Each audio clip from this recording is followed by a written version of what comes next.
Hello viewers, আসসালামু আলাইকুম। আমি তারেক। আজকে আমি অস্ট্রেলিয়ার সাব ক্লাস 600 ভিসা নিয়ে কথা বলবো, ট্যুরিস্ট ভিসা নিয়ে। আপনারা জানেন কিছুদিন আগে কানাডার ভিসা রেশিও খুবই ভালো ছিল। বর্তমান ইদানিং রেশিও খুব কম হয়, অস্ট্রেলিয়ার রেশিও কিন্তু আবার আগের মতো পুনরায় খুব ভালো এবং খুব প্রচুর ভিসা ইস্যু করতেছে। আজকে 19 তারিখের মধ্যে আমি অস্ট্রেলিয়ার টোটাল 21টা ভিসা পেয়েছি। তার মধ্যে অন্যতম হচ্ছে আমি 6 জনের একটা ফ্যামিলি ভিসা করি, এখানে দেখতে পাচ্ছেন 6 জনের, এবং 6 জনের ভিসাই হচ্ছে ফাইনাল হয়েছে এবং তাদের ভিসা গ্রান্ট করা হয়েছে। তো ভিউয়ার্স, আপনারা দেখেন যে আমি এখানে main applicant MD Mujibur Rahman, তার ভিসাটা আমি আপনাদের দেখাচ্ছি।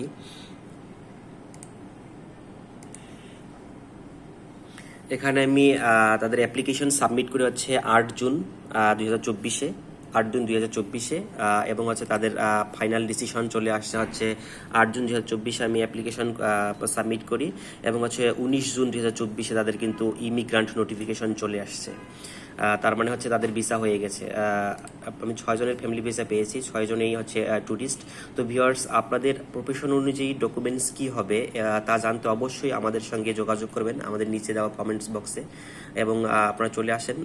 অস্ট্রেলিয়ার ভিসা রেশিও এখন বর্তমান খুবই ভালো। Thank you viewers, thank you so much. আসসালামু আলাইকুম।